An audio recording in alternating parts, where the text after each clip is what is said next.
오늘도 기도의 자리에 나오신 성도님들을 환영하고 축복합니다. 사도신경으로 우리의 신앙을 고백하겠습니다. 전능하사 천지를 만드신 하나님 아버지를 내가 믿사오며 그 외아들 우리 주 예수 그리스도를 믿사오니 이는 성령으로 잉태하사 동정녀 마리아에게 나시고 본디오 빌라도에게 고난을 받으사 십자가에 못 박혀 죽으시고 장사한 지 사흘 만에 죽은 자 가운데서 다시 살아나시며 하늘에 오르사 전능하신 하나님 우편에 앉아 계시다가 저리로서 산자와 죽은 자를 심판하러 오시리라. 성령을 믿사오며 거룩한 공회와 성도가 서로 교통하는 것과 죄를 사하여 주시는 것과 몸이 다시 사는 것과 영원히 사는 것을 믿사옵나이다. 아멘. 찬송가 302장 찬송하시겠습니다.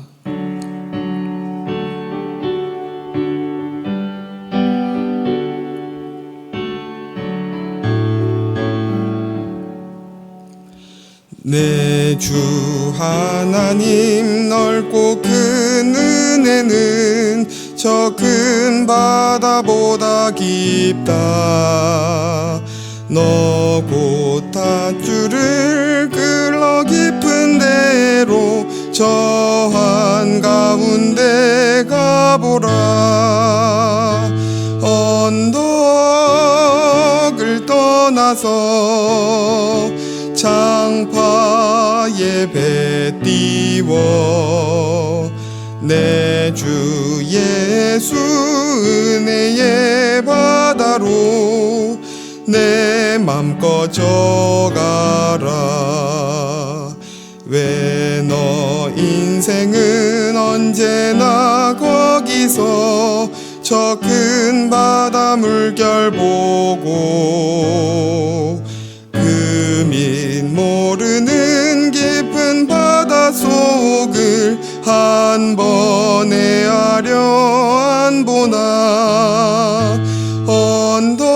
언덕을 떠나서 장파에 배 띄워 내 주 예수 은혜의 바다로 내 맘 꺼져가라. 많은 사람이 얕은 물가에서 저 큰 바다 가려다가 찰싹거리는 작은 파도 보고 마음 약하여 못 가네. 언덕을 떠나서 장파에 배 띄워 내 주 예수 은혜의 바다로 내 맘 꺼져가라. 자 곧 가거라. 이제 곧 가거라. 저 큰 은혜 바다 향해 자 곧 내 노를 저 깊은 데로 가라. 망망한 바다로 언덕을 떠나서 장파에 배 띄워 내 주 예수 은혜의 바다로 내 맘 꺼져가라. 아멘. 오늘 우리에게 주신 하나님의 말씀은 창세기 30장 34절에서 43절 말씀입니다. 창세기 30장 34절에서 43절 말씀입니다. 한 절씩 교독하시겠습니다. 라반이 이르되 내가 내 말대로 하리라 하고 그날에 그가 순염소 중 얼룩무늬 있는 것과 점 있는 것을 가리고 암염소 중 흰 바탕에 아롱진 것과 점 있는 것을 가리고 양 중에 검은 것들을 가려 자기 아들들의 손에 맡기고 자기와 야곱의 사이를 사흘 길이 뜨게 하였고 야곱은 라반의 남은 양떼를 치니라. 야곱이 버드나무와 살구나무와 신풍나무 푸른 가지를 가져다가 그것들의 껍질을 벗겨 흰 무늬를 내고 그 껍질 벗긴 가지를 양떼가 와서 먹는 개천의 물 구유에 세워 양떼를 향하게 하매 그 떼가 물을 먹으러 올 때에 새끼를 베니 가지 앞에서 새끼를 뱀으로 얼룩얼룩한 것과 점이 있고 아롱진 것을 낳은지라. 야곱이 새끼 양을 구분하고 그 얼룩무늬와 검은빛 있는 것을 라반의 양과 서로 마주보게 하며 자기 양을 따로 두어 라반의 양과 섞이지 않게 하며 튼튼한 양이 새끼 뵐 때에는 야곱이 개천에다가 양떼의 눈앞에 그 가지를 두어 양이 그 가지 곁에서 새끼를 베게 하고 약한 양이면 그 가지를 두지 아니하니 그렇게 함으로 약한 것은 라반의 것이 되고 튼튼한 것은 야곱의 것이 된지라. 이에 그 사람이 매우 번창하여 양떼와 노비와 낙타와 나귀가 많았더라. 아멘. 지난 시간 야곱이 라반의 집을 떠나 고향으로 돌아가겠다고 하고 그런 야곱을 붙잡기 위해 라반은 내가 정한 대로 품삯을 주겠다며 협상을 제안하는 장면을 살펴보았습니다. 그런데 야곱은 뜻밖에도 앞으로 태어날 양과 염소 중에 아롱진 것, 얼룩진 것을 자신의 품삯으로 삼겠다는 스스로에게 매우 불리한 조건의 품삯을 요청했는데요. 이런 야곱의 제안을 거절할 리 없는 라반은 그의 제안을 덥석 받아들입니다. 그리고 나서 바로 라반이 하는 행동을 보면 그가 얼마나 인색하고 야박한 사람인지 나타났는데요. 35절과 36절을 제가 읽겠습니다. 그날에 그가 순염소 중 얼룩무늬 있는 것과 점 있는 것을 가리고 암염소 중 흰 바탕에 아롱진 것과 점 있는 것을 가리고 양 중에 검은 것들을 가려 자기 아들들의 손에 맡기고 자기와 야곱의 사이를 사흘 길이 뜨게 하였고 야곱은 라반의 남은 양떼를 치니라. 라반은 야곱과의 계약이 끝나자마자 자신의 양과 염소 중에 얼룩진 것들을 전부 골라내서 자기 아들들에게 맡기고 야곱에게는 흰 양과 검은 염소, 즉 단색 종들만 목축을 하게 합니다. 뿐만 아니라 그 얼룩진 종들과 단색 종들이 절대 섞이거나 교배할 수 없도록 사흘길이라는 먼 거리를 두어 격리시키기까지 하는데요. 오랜 시간 야곱을 착취해서 자신의 재산을 불렸고 그것이 야곱을 통해 주신 하나님의 축복임을 고백했음에도 불구하고 야곱의 몫이 될 얼룩진 것들이 가능한 태어나지 않도록 할 수 있는 한 모든 조치를 취하는 것이죠. 라반은 그간 야곱의 수고를 인정하여 그가 원하는 대로 품삯을 주려는 것처럼 보였지만 역시 그 속내에는 야곱에게 조금의 자비도 베풀 마음이 없었다는 것이 또 한 번 드러나게 됩니다. 그런 라반을 보며 야곱은 무슨 생각을 했을까요? 그간 라반의 집에서 했던 수많은 고생이 다시 떠오르며 화가 나기도 했을 것이고 자신이 무슨 큰 욕심을 부린 것도 아닌데 저렇게까지 해야 하나라는 생각이 들 수도 있었을 것이고 어쩌면 그간 겪어온 삼촌이라면 충분히 그러고도 남을 사람이라고 이미 예상했을지도 모르겠습니다. 그런데 이런 야곱이 마주한 부당한 현실 또 억울한 상황은 이 땅을 살아가는 우리 또한 종종 경험하는 것이기도 합니다. 우리가 하는 수고와 노력에 따른 정당한 보상과 결과가 돌아오지 않는 많은 일들을 경험하게 되는 것이죠. 내가 아무리 성실하게 일을 해도 불성실하게 일한 사람과 비교할 때 별반 다르지 않는 보수를 받거나 오히려 더 적은 보수를 받기도 하고 또 때로는 한 푼 두 푼 아껴가며 열심히 돈을 모았는데 누군가는 부동산이나 투자를 통해 엄청난 돈을 한 번에 벌어들이는 모습도 보게 됩니다. 그럴 때 우리는 단순히 상대에 대한 부러움이나 왜 나는 저렇게 하지 못했을까라는 후회에만 그치는 것이 아니라 그 마음 깊은 곳에선 이 세상에 대한 불공평함 또 불합리함에 대한 어떤 분노와 좌절을 느끼게 되는 것이죠. 그리고 그런 일들을 반복해서 겪다 보면 결국 나름대로의 술수를 개발하게 됩니다. 야곱의 그러한 행동이 37절부터 39절에 나타나는데요. 우리 세 절을 함께 읽겠습니다. 시작.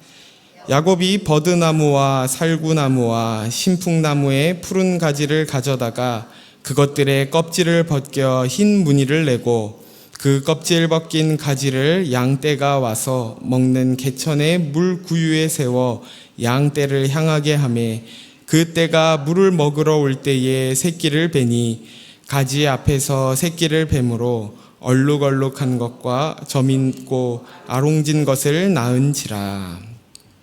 야곱은 버드나무와 살구나무 그리고 신풍나무라는 이 나무들의 껍질을 벗겨 흰 무늬로 얼룩진 가지를 만듭니다. 그리고 그 가지를 양떼가 물을 마시러 오는 곳에 세워두고 양들로 그것을 보게 하는 것이죠. 왜 이런 일을 하는 걸까요? 이것은 고대 근동에서 성행하던 미신적인 행위였습니다. 우리가 볼 때는 이해가 안 되지만 당시로서는 최신 기술 같은 것이라고 할 수 있는 것이죠. 그럼 야곱이 한 이런 미신적인 행동과 양들이 새끼를 뵌 것 사이엔 어떤 인과관계가 있는 걸까요? 물론 그렇지 않습니다. 여기서 중요한 것은 야곱이 어떤 나무를 골랐고 어떤 무늬를 만들었고 어떤 위치에 두었는가라는 방법론이 아니었습니다.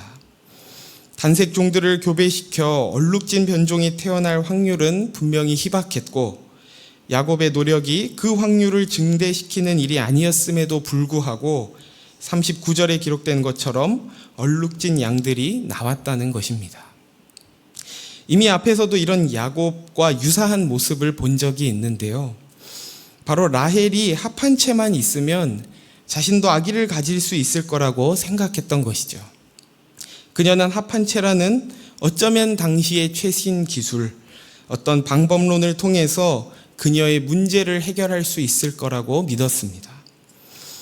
또한 라반 역시 여호와를 믿었다고 보긴 어렵지만 그가 야곱에게 여호와께서 복 주신 것을 내가 점을 쳐서 알았다고 한 것처럼 한편으로는 여호와를 인정하지만 다른 한편으로는 주술이나 미신이나 기술을 의지하는 혼합적인 신앙 형태를 가지고 있음을 계속해서 보게 되는 것입니다.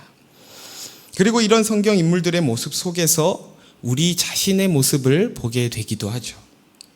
때로는 믿음으로 우리 앞에 닥친 문제를 돌파해 보려 하기도 하고 하나님을 붙들기도 하지만 때로는 급박한 상황 앞에서 세상적인 방법과 지혜, 기술과 미신을 더 의존하고자 하는 모습이 우리 안에서도 보인다는 것입니다. 지금까지 우리가 창세기에서 살펴본 족장들, 아브라함과 이삭 그리고 야곱의 공통점이 한 가지가 있는데요. 그것은 모두 자식을 낳는 문제로 어려움을 겪었다는 것입니다. 하나님께서 이들에게 내 자손을 하늘의 별처럼 많게 하고 내 씨를 통해 온 열방이 복을 얻게 하겠다고 약속하셨지만 정작 현실은 그런 약속과 달리 자녀가 생기지 않아 굉장한 불안함을 느꼈던 것이죠. 그런데 그런 상황에서 아브라함과 이삭이 했던 선택과 야곱이 한 선택에는 극명한 차이가 있었습니다. 아브라함과 이삭은 그들의 절실한 문제 앞에서 하나님께 나아가 기도하지만 야곱에게선 그런 모습을 찾아볼 수 없다는 것입니다.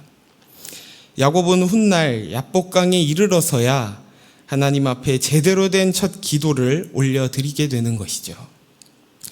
물론 아브라함과 이삭도 죄인이었고 믿음이 연약하여 많은 실수를 하지만 그럼에도 그들의 문제를 가지고 하나님 앞에 나아가 기도했습니다. 그러나 야곱은 삶의 매우 중요한 국면에서 늘 기도하지 않았고 자신의 지혜와 세상의 방법을 통해 그것들을 해결하고자 했던 것입니다. 합한 채를 의지한 라헬이나 또 나뭇가지를 의지한 야곱의 동일한 문제는 결국 하나님을 의지하지 않았다는 것입니다. 그리고 그들이 고안해낸 기술과 세상의 방식이 자신들을 구원해 줄 거라고 믿은 것이죠. 어쩌면 우리 역시도 하나님이 아닌 세상의 방법과 기술을 더 신뢰하는 영역이 있지는 않은가요? 일터에서 일을 하며 겪는 어려움은 처세술로 해결해야 한다고 믿는다든지, 또 자녀를 키우는 영역에서는 성경보다 세상에서 말하는 자녀 양육법을 따라야 한다고 믿는 것과 같은 것이죠. 물론 그렇다고 해서 이런 기술과 방법에 완전히 귀를 닫아야 한다는 것은 아닙니다. 그러나 특정한 방법론이 우리 인생의 문제를 모두 해결해 준다는 믿음이 자라다 보면 결정적인 문제가 생기게 되는데, 그것은 우리의 기도와 삶이 분리된다는 것입니다. 즉, 하나님이 우리의 기도를 들으시고 그 기도에 응답하시고 우리의 삶을 이끌어 가신다는 것이 뜬구름 잡는 얘기처럼 들리게 되는 것이죠. 심지어 설교를 들을 때도 말씀이 정말 무엇을 말하고자 하는지, 혹은 말씀 속에 하나님이 어떤 분인지에 대한 관심보다 그래서 어떻게 살아야 하냐는 지나친 방법론, 또 적용주의에 빠지다 보면 하나님을 열심히 따르는 것처럼 보이지만 정작 하나님을 신뢰하고 의지하기보단 우리의 행위에 의존하는 신앙을 가질 수 있다는 것을 주의해야 합니다. 같은 적용점을 가지고 같은 행동을 한다고 해도 전혀 다른 마음과 다른 동기와 다른 목적을 가지고 할 수 있는 것이죠. 그럼에도 우리는 살아가면서 늘 어떤 방법과 어떤 행동에 대한 선택을 요구받습니다.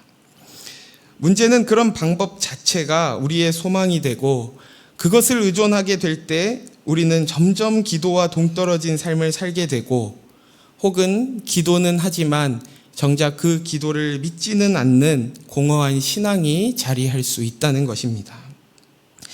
결국 하나님께서 우리에게 원하시는 것은 매우 단순합니다. 우리 아버지 되신 하나님을 더욱 신뢰하고 의지하는 것입니다. 우리의 신앙이 그저 삶의 문제를 해결하기 위한 신앙이 아니라 아버지 되신 하나님을 의지하고 기도할 때 그분의 손길을 경험하는 실제적인 신앙으로 자라가길 주의 이름으로 소원하고 축복합니다. 계속해서 우리 40절부터 42절을 살펴볼 텐데 제가 읽겠습니다. 야곱이 새끼 양을 구분하고 그 얼룩무늬와 검은빛 있는 것을 라반의 양과 서로 마주보게 하며 자기 양을 따로 두어 라반의 양과 섞이지 않게 하며, 튼튼한 양이 새끼 뵐 때에는 야곱이 개천에다가 양떼의 눈앞에 그 가지를 두어 양이 그 가지 곁에서 새끼를 베게 하고, 약한 양이면 그 가지를 두지 아니하니 그렇게 함으로 약한 것은 라반의 것이 되고 튼튼한 것은 야곱의 것이 된지라. 야곱은 얼룩진 종들이 태어나면 그것을 분류했는데 그 중에서도 튼튼한 것과 약한 것을 다시 구분했습니다. 그래서 튼튼한 것이 나오면 이전에 만들어 놓은 얼룩무늬 가지를 보고 또 물을 마시게 해서 또 튼튼한 얼룩진 종을 낳게 하고, 약한 것들에게는 그 가지를 보여주지 않아서 다시 단색 종을 낳게 하여 라반에게 돌아가게 했다는 것입니다. 이건 역시 앞에서 살펴본 것처럼 사실 말이 안 되는 행위인 것이죠. 앞에서 말씀드린 대로 가지를 보여주고 보여주지 않고는 얼룩진 종이나 단색 종을 낳게 하는 것에나 또 튼튼한 종이나 약한 종을 낳게 하는 것과는 사실 무관한 행위였습니다. 창세기 저자는 이처럼 꽤 긴 분량에 걸쳐 야곱이 하고 있는 이 어리석은 일, 미신적인 행동이 마치 그럴듯한 사실인 것처럼 기록하고 있는데요. 이것은 야곱이 자신의 꾀가 그럴듯한 지혜인 것처럼 믿지만 사실 그것이 얼마나 어리석은 모습인지를 더욱 분명하게 보여주는 것입니다. 그런데 그런 야곱임에도 불구하고 어떤 결론에 이르게 되는지 우리 43절을 함께 읽겠습니다. 시작. 이에 그 사람이 매우 번창하여 양떼와 노비와 낙타와 나귀가 많았더라. 우리가 생각하는 인과관계에 따르면 야곱이 하나님만 의지하지 않고 세상적인 방법과 미신을 의지했기 때문에 얼룩진 가축이 태어나지 않아 아무것도 얻지 못했더라 라는 결말이 나와야 할 것 같은데, 그가 이렇게 장황하게 어리석은 짓을 했는데도 불구하고 신실하신 하나님께서는 그런 야곱을 긍휼히 여기셔서 번창하게 하시고 그의 몫을 챙겨주셨습니다. 우리는 우리가 한 어떤 행위와 특정한 방법을 복의 원인으로 삼으려고 할 때가 많이 있습니다. 내가 이렇게 했으니 그런 결과가 나올 거라고 생각하는 것이죠. 어쩌면 야곱은 이때까지도 자신의 행동이 번창을 가져다 주었다고 생각하며 역시 무늬가 있는 나뭇가지에는 능력이 있어 라고 믿었을지도 모르겠습니다. 그러나 우리는 알고 있습니다. 야곱이 복을 누리는 근본적인 이유는 그가 어떤 원인을 제공했기 때문이 아니라 그의 행위는 여전히 믿음 없는 행위였고 어리석은 방법이었으나 그럼에도 하나님께서 자비하시며 하나님의 백성들에게 신실한 분이시기 때문이라는 것을 말입니다. 말씀을 맺겠습니다. 하나님께서는 지난 20년 동안 야곱이 라반에게 속아 아무것도 받지 못했다는 것을 알고 계셨습니다. 그래서 야곱이 잘한 것이 없는데도 불구하고 그가 속으면서 잃어버렸던 것들을 다시 갚아주셨습니다. 여기서 우리는 하나님께서 참으로 공평하신 분이시라는 것을 보게 됩니다. 여기서 공평은 그저 하나님께 잘 보이면 갚아주시고 그렇지 않으면 방치하시는 분이라는 것이 아니라 스스로 공평하셔서 자신의 이름을 위해 온 세상을 공의로 다스리시는 분이시라는 것입니다. 저와 여러분이 아무리 열심히 살아도 당장 그에 대한 보상을 얻지 못하는 것 같고 억울한 일을 당할 때가 있을 것입니다. 그러나 하나님께서는 결국 그분의 공평과 의를 따라 갚아주실 것입니다. 반대로 우리가 아무리 헛수고를 하고 어리석은 일을 한다고 해도 하나님은 그것이 결코 헛되게 내버려 두지 않으실 것입니다. 그분은 의로우실 뿐만 아니라 은혜로우시고 자비하셔서 그의 자녀가 행한 대로 모든 책임을 지우지 않으시고 하나님의 독생자 예수 그리스도께서 하신 행위를 따라 갚으시며 우리를 그의 의가 되게 하시는 분이시기 때문입니다. 이 믿음을 가지고 당장의 대가와 보상에 좌지우지되는 인생이 아니라 공평하시며 의로우신 또 은혜로우신 하나님을 바라보며 일상의 자리를 묵묵히 감당하는 저와 모든 성도님들 되시길 예수님의 이름으로 축원합니다. 이 시간 말씀을 생각하며 세 가지 기도 제목으로 함께 기도하길 원하는데요. 첫 번째로 기도하길 원하는 것은 세상의 지혜와 방법으로 우리를 구원할 수 있다는 헛된 믿음을 내려놓게 하시고 하나님만 의지함으로 기도가 실제가 되는 것을 경험하는 신앙이 되게 해달라고 기도합시다. 두 번째로는 우리의 행위를 따라 갚지 않으시고 하나님의 은혜와 공의를 따라 갚으심을 신뢰하며 묵묵히 주어진 현실을 감당하기 원한다고 기도합시다. 마지막으로 해외 단기 선교팀을 위해 기도하길 원하는데요. 모든 해외 단기 선교 팀원들의 남아있는 가정과 일터를 지켜주시고 또 순조롭고 은혜가 넘치는 선교가 되게 해달라고 우리 나눈 이 세 가지 기도 제목과 또 각자의 기도 제목을 가지고 함께 기도하시겠습니다. 하나님 아버지 감사합니다. 오늘도 우리를 이 자리에 불러주시고 주의 말씀을 듣게 하시고 또 주님 앞에 기도로 나아갈 수 있게 하시니 감사합니다. 오늘 또 야곱의 모습을 통해 우리가 정말 의지하고 있는 것이 무엇인지를 또 다시 생각해 보게 하시니 감사합니다. 하나님, 우리는 때로 급박한 상황과 또 절체절명의 상황 앞에서 하나님보다 세상의 방법과 또 세상의 지혜를 더 의지하려는 우리의 모습을 봅니다.